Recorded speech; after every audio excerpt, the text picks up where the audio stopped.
This is Gabriel Gonzalez for Cage Side Press here with UFC Bantamweight champion Raquel Pennington. Raquel, at the UFC convention as a UFC champion, I feel like that's like going to high school and knowing you're the prom queen. I mean, what's it like? You know, it's overall exciting. This is probably one of my favorite times in general, just because for me, you know, as much as I may be inspiring the fans truly inspire me and help build my career. I just appreciate each and every one of them. So this is the opportunity where I get to interact with all of them. The kids, they're everything to me. And seeing all these kids here and their excitement, like, it's just my favorite part. Being a UFC champion, like, that's just the cherry on top. Things are heating up at 135. I mean, you got a new girl, you got a girl who's making noise, you got the girl at the top of the thing, you got the girl that people want to come back to the school kind of deal. I mean, what's it like for you knowing that you're kind of at the centerpiece? Because at the end of the day, there's only one belt, and you are the one that has it no matter anything else going on. You know, it's wild. It's been a crazy journey just to, like, I'm from Colorado, so it's like, I'm not the champion of Colorado, I'm not the champion of the United States, but I'm actually the world champion. Like, 14 years of hard work paying off. It's such a crazy feeling. It's exciting. A lot of people, you know, they sit here, and when Ronda was here doing all her work, she left and it was like, oh, the division sucks. Then you had Amanda and she became a reigning champion, and then now Amanda left and it's like, oh, the division sucks. Really, there's so much talent in this division, and a ton of hardworking women. But, you know, right now is my time, and I'm excited for that. I'm excited for the hype. I'm excited for the fact that Kayla's here. I feel like Amanda truly shut down everybody's hype train, and now here's somebody making a lot of noise. And I have that opportunity to shut down that train. And then, of course, you have Julianna, where we have a history. And somehow that fight hasn't aligned for 11 years, but here we are. Hey, better late than never, right? I know that one's in the ether. I do want to ask a side one on Amanda. I think there's this notion out there, you know what, she's coming back. She's doing another one.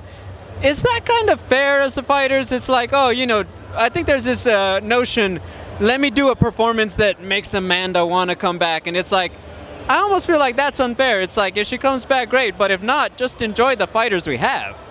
You know, I'm just enjoying my journey. I feel like just knowing Amanda as a person and stuff outside of fighting, you know, I mean, all of us, we're athletes. That's all we've known as being an athlete, and she was a reigning champion. So I'm sure she's struggling with retirement and stuff like that. If she chooses to come back, great.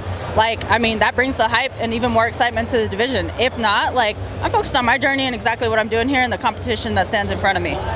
And then final question, you talked about it at Hall of Fame, most likely Julianna Pena, most likely October, around that time frame.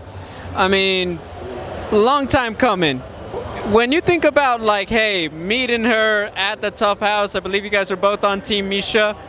I mean, what do you reflect on most from, like, meeting Julianna to, like, now that person that you most likely will confront in October? You know, it's a fight that I've been waiting for 11 years. I'm extremely excited for it. Julianna is just one of those girls, and she's going to have her own version of everything. For me, the way that I was raised, you know, I've always taken everybody under my wing. Like, I don't believe in bullying. I'm an ambassador against bullying. And when I went into The Ultimate Fighter, it's a show that really takes you out of your comfort zone. I didn't know anybody. I knew of some names on the show, but I didn't know anybody personally. So going into the show and living with athletes, it's a completely different world. And when I got there, Julianna was being bullied. Like, everybody knew of Julianna in the house, and the way that they treated her, like, I was just like, man, she was on my team, so it was like, it felt okay to make a friendship, you know? So I tried to, like, you know, just befriend her and do whatever, and I quickly learned that we have different personalities. She definitely got under my skin, so that's why for me it's just one of those fights that's, like, super exciting. It's been a long time coming, but you know, I mean, overall it's just like, at the end of the day, we're all human beings and stuff, but I'll tell you what, I'm looking forward to finally punching her in the face. Let's go. I want to leave you with this one.